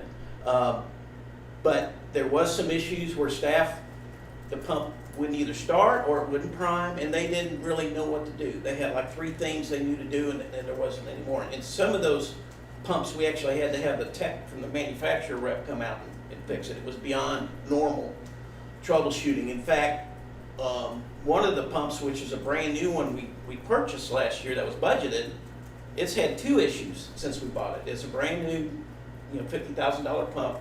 And in each case, they were electrical control issues. They weren't mechanical issues. But we are going to, and we're calling our different pump reps in the area to provide some field days where we do some training. There's a certain number of things you can do in the field if a pump's not priming or not pumping correctly. So that's one of the takeaways, is to do more training. Hopefully we'll need less pumps in the future when these projects are completed. But we're still, in our business, we always have pumps. We always deploy pumps for all different kind of reasons. So that's one issue, is just some more training on pumps, troubleshooting. The stormwater pumping stations inside the city, we had a citywide power outage. And it wasn't just the stormwater stations, it was the 26 lift stations. And so, like Samantha was saying, having a generator at each station is not necessarily the silver bullet, because a lot of these stations, you know, when you get a power bump in a storm, the control panel gets fried, or it gets an issue where even a generator can't get power through that control panel to the pumps. So if your control panel's messed up from the power surge or just from age, a generator's not going to do you any good. But in some cases, a portable pump won't do you any good, because that station is not set up to receive a portable pump or to have a discharge hose and things like that. So in the future, you know, we're going to look at the stormwater stations and pre-deploy either a portable pump or a generator. And if a storm is coming and it's a Cat 1 or higher, you know, we're definitely going to pre-start the generator and just take it off shore power. And we'll just have it run on generator power, whether it needs it or not. And that's not an uncommon way to do things. We do that sometimes. A portable pump that's deployed, it'll be like all of our 7 stormwater lift stations and all of our 87 sewer lift stations. We'll put a portable bypass pump where we can that'll have float switches, automatic float switches. All of our stormwater stations operate on float switches right now. All of our 87 sewer lift stations operate on float switches. Our portable bypass pumps have that capability as well. So there's things we can pre-deploy. Again, this storm came so quick. A lot of this was last minute. We did what we could, but even with everything pre-deployed, there more than likely would have been similar flooding events. But we could always do better. The flooding at Bay Cliffs, I was talking to Thomas about this earlier. You know, that was a little bit of a surprise for us. Yes. You want to talk about that one? Just to give you a quick further, in 2013, there were many homes on Bay Cliffs that flooded. The city council elected to put in a connection to the outfall pipe that takes water from the hospital. And that was to fix that whole area. So when I found out these two houses flooded, I was very surprised. I knew they were low. I knew the houses were built almost on grade, which makes them very susceptible. But even as we designed the East District system, in my mind and several other people's, it's like, well, when we get that built, we can interconnect the Bedford system and have two discharge points for all of it. So whichever one is working better, and so we want to go that way. But we do need to look at the topography of that area. Because I believe that some of the houses' slabs are at the exact same elevation as the inlets. And that just will not work. But when we did the survey, it may be that behind their houses is a little lower, and we could put a drain back there if we did an easement. There's lots of options. We just need to get the data to look at it. And Bear Drive was similar for that one house as well, right? Yes, I need to look at that, and that would surprise the heck out of me. The Bear Drive replacement system is only about the 3/4 of the way complete, and it did well, only didn't partially complete. But that house flooding surprised me, so we need to do some more research on what happened there. Some other issues, just not having enough backup equipment where you never feel like you do. But I think next year we might look at setting up an agreement, a rental agreement with some of the suppliers that, you know, the equipment is at their shop, but we pay a little bit every month to have it kind of reserved.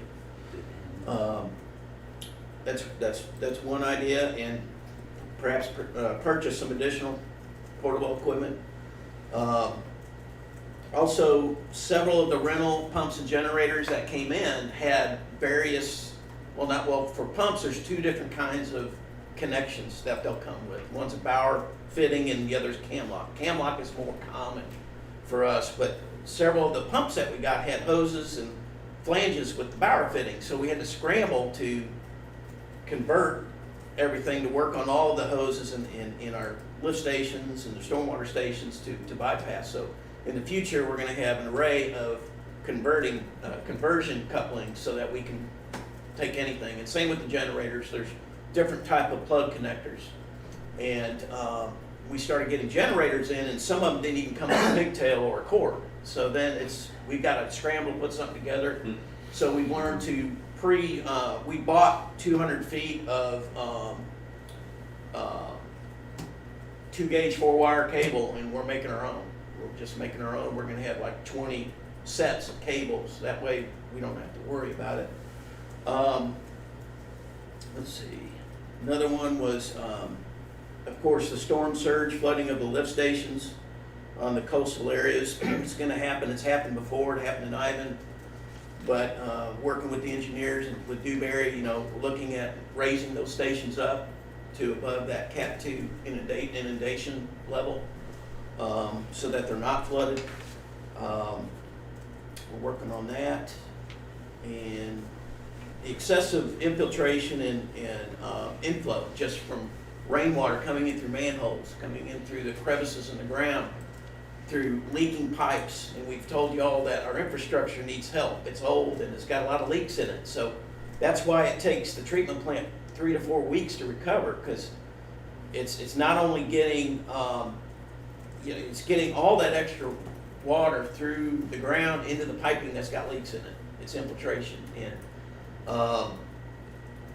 what we need to do is focus on that, do some studies, do an engineering study to find out where these areas are and make repairs to those areas. It's part of having aging infrastructure, leaking manholes, lift stations that get submerged. All that's going to the treatment plant, and it's so much wear and tear on staff and the equipment and energy, and we have to, again, it's a lingering effect at the treatment plant. It's a lingering effect. You know, it's 3 to 4 weeks and they're still in stormwater the whole time. The other thing, the pumping failures at the treatment plant. You know, a lot of that stuff is old. The West Course Pump House is a pump station that pulls from the storage pond that irrigates the West Course. Well, that's like you could really pump a lot of water through that station to get rid of a lot of water when you need to and put it on the old West Course. Well, the power surges took those pumps out. And you know, a lot of those controls, that station was what, built in the 80s? Yes. Early 80s, and Nothing. back in '06 when I started, it was in the budget to replace that pump house, and it never got approved. So we've been keeping that thing going, and when pump guys, pump technicians come and see that thing, they can't believe it's like a Model T. So that thing took a hit. That was a system that we couldn't use for several days to get rid of water. In the short term, we replaced all the motors, the 75 horse motors, and we've got a spare motor. We had some outside assistance from Florida Rural Water and JEA. They sent some technicians and they did some improvements on the control system. We replaced some of the controls. So it's going to get us by until we get our new state-of-the-art system when the treatment plant expansion project happens. When we get that, we're going to be a lot better off for the long term. And that'll also be linked to our generator. Right now, that West Course pump house is not linked to the plant generator. You know, so you know, the new station will be linked to the generator. We won't skip a beat. Other than that, you all have heard some of the other outages and issues, and y'all have any questions? I'd be happy I have a question. Yeah, question. So you were talking about, she was mentioning before, some type of bunker system that would, like a concrete bunker that would protect the generators or the lift stations so the water wouldn't come back in. Is that a feasible thing to do? It would also make it less invasive when people see it out there, you know? Well, I think, you know, what we're talking about with that is just raising it above a flood where it could be flooded. So not necessarily building a waterproof bunker around it, it's more of a lifting it up higher. Yeah, I think that's what you're describing. Well, Or in have it the, in a hardened shelter. yes, in the after action report, we talk about for some of those lift stations, we may need to look at the hardened shelter, the same that we have behind the community center. So it depends on if it's in the coastal high hazard area or not. Just, and so each application we need to look differently. Yeah, so like at the water plant and the wastewater plant, our generators there are hardened for storms of certain wind and blowing rain. But, you know, you get a storm like that, they're not necessarily going to be foolproof. But there are encasements you can get that you can spec with a new generator that will meet certain standards. And the one at the treatment plant is like that. The one at the water plant is like that. We try to get those, otherwise you have to put a building around it. So you can do Protect it. And then you had you were talking about the sup or mini pumps that you might bring out like a backup pump. Wouldn't they still have the same problem with the power that the other ones do? No, if you have you mean like a portable bypass pump? Yeah. Well, those are operating off a diesel, like a diesel motor. They're combustion Oh, so pumps. it's not an electrical thing, so but Correct. it still might get flooded and Yes. shut off. Yes. Right. If you don't get it deployed soon enough, and if it doesn't pump enough.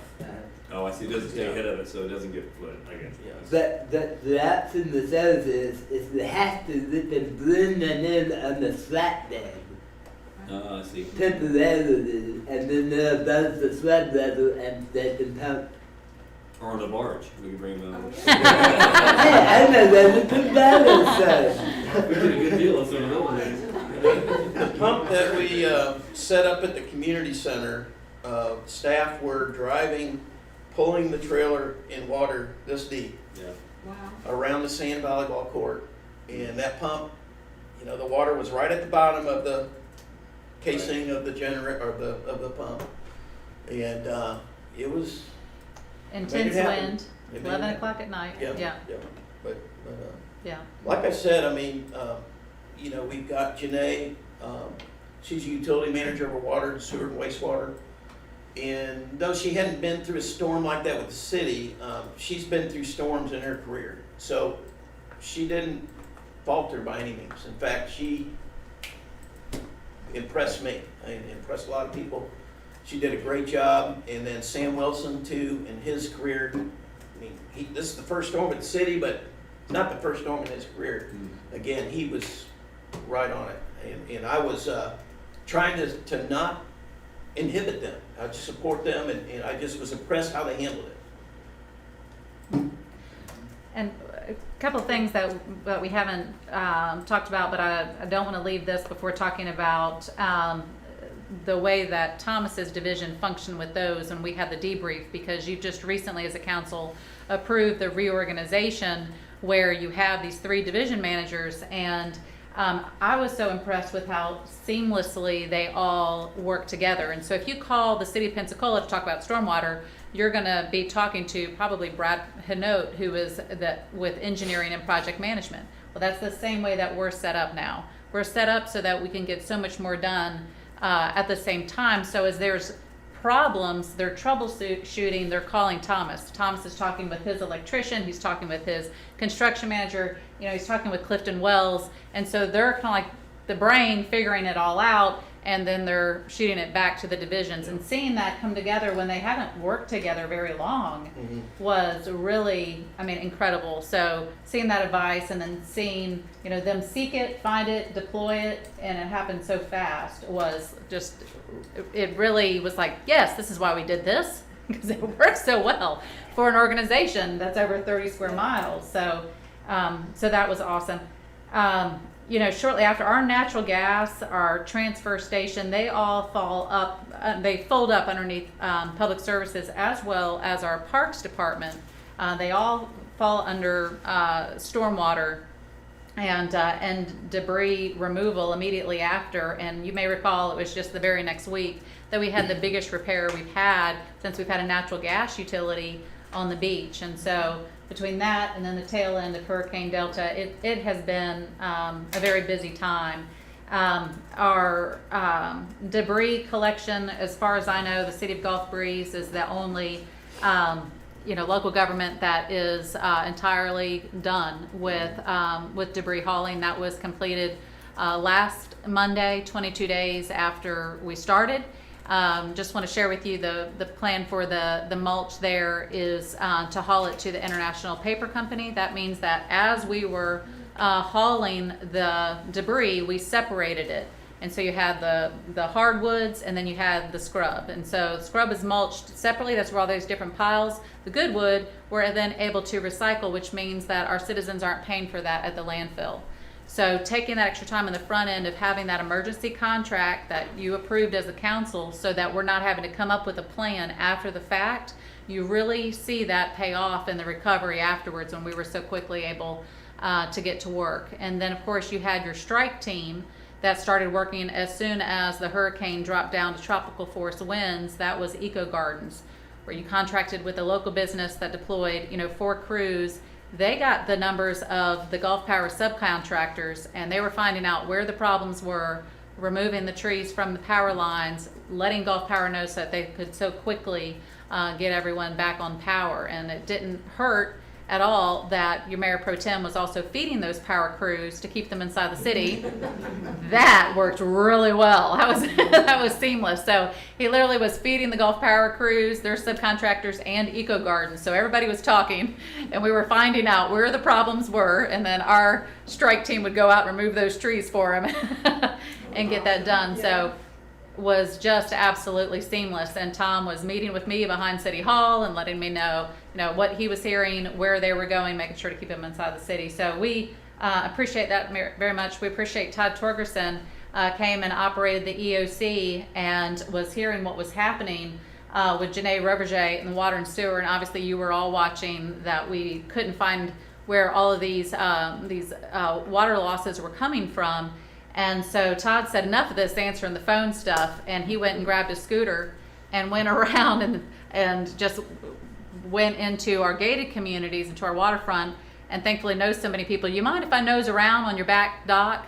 And helped us. Not only did he find water leaks, but also found a barge. So sent a picture back and said, this might be one of your problems. So we really appreciate the coordination with our mayor and council, you keeping us advised of the problems as you were seeing them, so that we could, kind of hunt those down, because at a certain point it became, it was just investigative.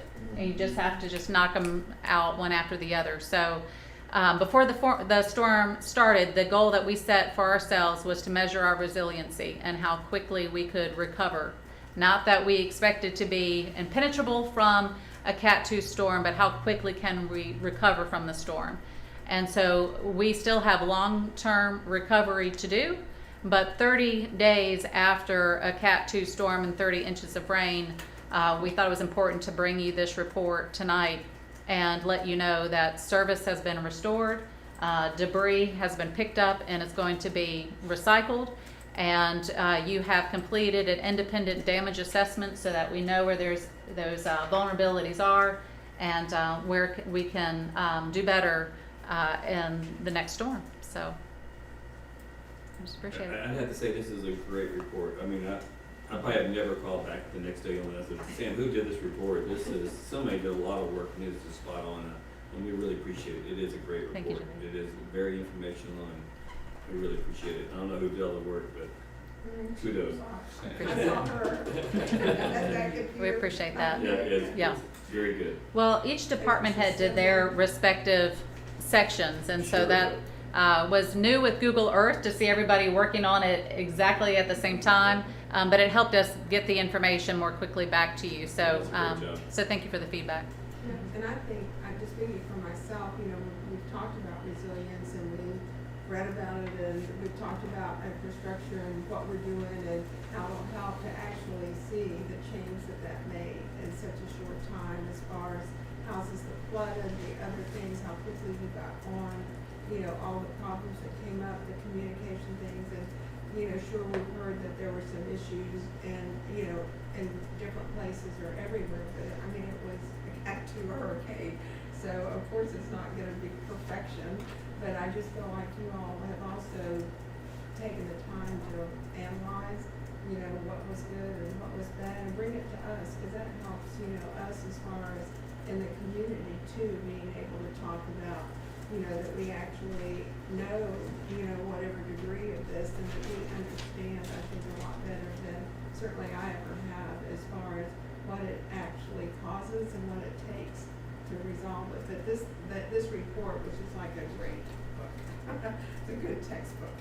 And I guess my other question is, what could we do as a council for the employees? Because I think so too. It's like you all know, how much we appreciate and realize that you do, or hopefully you do, but then everybody else wouldn't necessarily have that. So if there's something that we could do even departmentally or something, I certainly would be interested in doing it. Well, like you're saying, while everybody's still tired, it's something I'd just like them to know Appreciate that we know what they did, yeah. Could we do an appreciation lunch? Could we? What do you guys think? Food? Food is always welcome. Okay. And we do, in November, want to recognize some particular MVPs. In talking with our department heads, they'd like to bring some individuals to you that they really feel deserve that. And we know that's important for their team to see that recognized. But I think more than really anything is when you see those individual employees, to stop them and individually thank them. I can't say enough for you and your positions to take that time and thank them. Really goes a long way. Okay. All right, so are you saying probably not feeding them? We'll make sure they get Never went back to fed. that. We'll make sure they get fed. Yeah. Okay. There's quite a few of those food trucks out there that could make short work of feeding everybody in their different locations in a short amount of time. That's a problem. Some of the Yeah, local businesses still help the here, business. locals that could use the boost. I'll tell you, I think, obviously there were a few things that didn't go how we wanted, but there were a lot of things that went right. And it all had to do with how people responded, and the response was just remarkable. Just really echoing what's already been said. I also really appreciate not only the fact that you wrote up a recap of everything that happened, but it's your desire to push ahead and be ready in a better way for the next one. That's really what it's all about. Every organization work like that would be a lot better off. I think, probably, my own thoughts anyway, is that, in the future, maybe you could use, the council members to better advantage by having pre-assignments. Maybe, one of us is in charge in one area, one of us has to, work in another area and so forth, and have some, instead of one person trying to gather all the information, maybe something coming in from all four of us, and the mayor. I felt like I could have been, as a city councilman, I felt like I could have been better utilized if I had just kind of stepped forward and placed myself at your service. I mean, it's one thing to give the order, go feed a bunch of people. That's pretty important. I can't say enough how important that is to keeping workers inside the city. Do you have a school outfit? They needed a Um, school outfit. But That there, was the job I didn't want, huh? that became a very critical job at one point. In fact, Midway Fire Department has said they will always hesitate before they ask again, is there anything you need? That story, so we're I know that we are very thankful that we have a mayor and council comprised of administrators and business owners, and that is remarkable for any council. And I tell people very often, I know that this is the best that it will ever be. I mean, for me personally as administrator, you just don't get that lucky to have a council of administrator and business owners. But I know that that can also make it very challenging when there is a natural disaster and you're used to being the one who is involved in the operations, and that actually becomes more chaotic during a natural disaster. And so I appreciate that very much. But Mayor Pro Tem, the position that you are as the liaison to Interfaith Disaster Resources Council, we were communicating with the IDR, but we didn't know the extent to which we might have to mobilize them for the recovery. And so it ended up being Gulf Breeze United Methodist became the area for SBDC and for FEMA response, and St. Anne's was doing the feeding. So in that respect, it wasn't needed as much as during Ivan, but had it been, that would have fully taken all of your time. And that is by design, because it allows our incident command to continue to do those operational things while you're working on the citizen recovery. So I just want to encourage that the council continue to always designate somebody that is that IDR representative, because they're talking with me and I'm feeding them, to you. So that was a lot of help, and I just don't want you to minimize how helpful that was to us, that we could depend on you for that.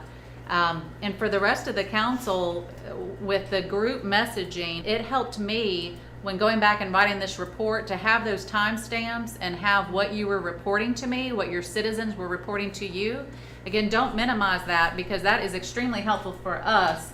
Again, we're looking through a keyhole, and afterwards we're having to go back and figure out when did this happen and that, and it's really based on when y'all were reporting it to us. And so having your eyes, you already are representing your areas, and I know it might feel like you're not doing everything that you can, but having your ears where you're talking to your constituents and then feeding that back to us is incredibly, incredibly helpful. And other cities don't get that. I mean, their elected officials are evacuating, or they're focused on their own, businesses and on their families.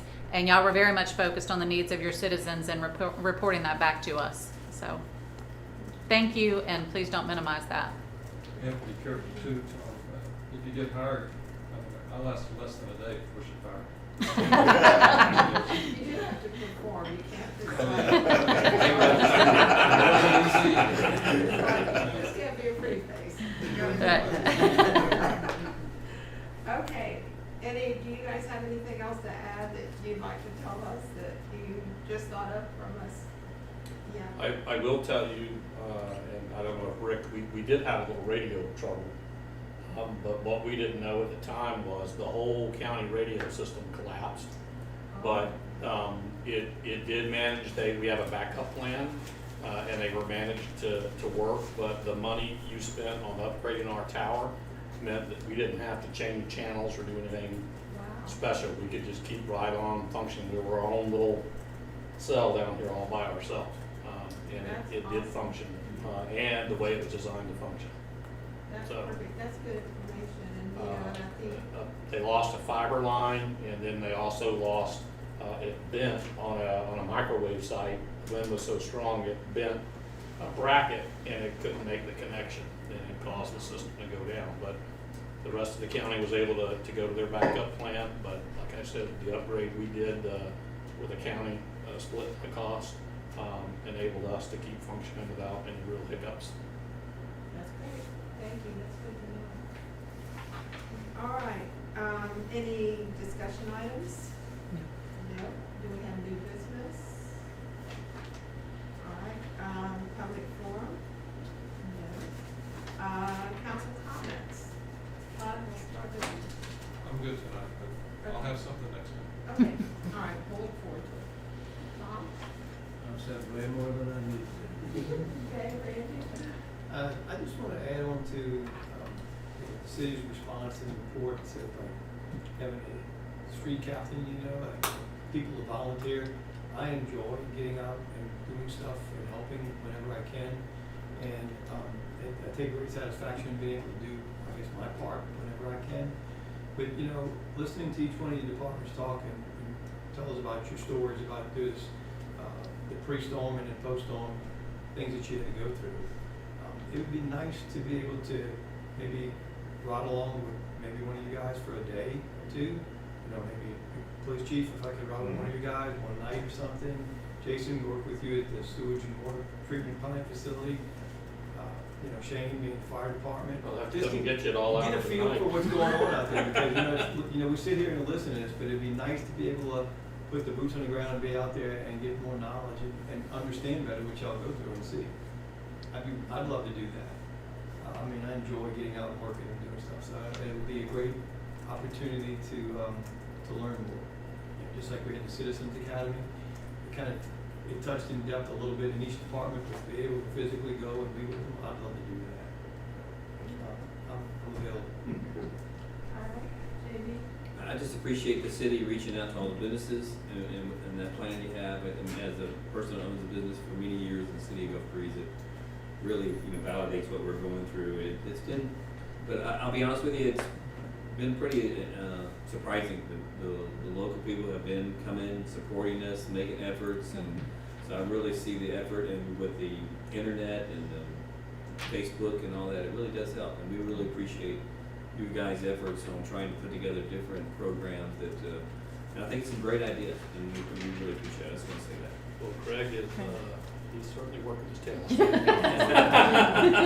off. Well, we appreciate it. Yeah. We'll let him know that. Anything else from anybody? All right. Meeting adjourned. Thank you all for Good job, coming.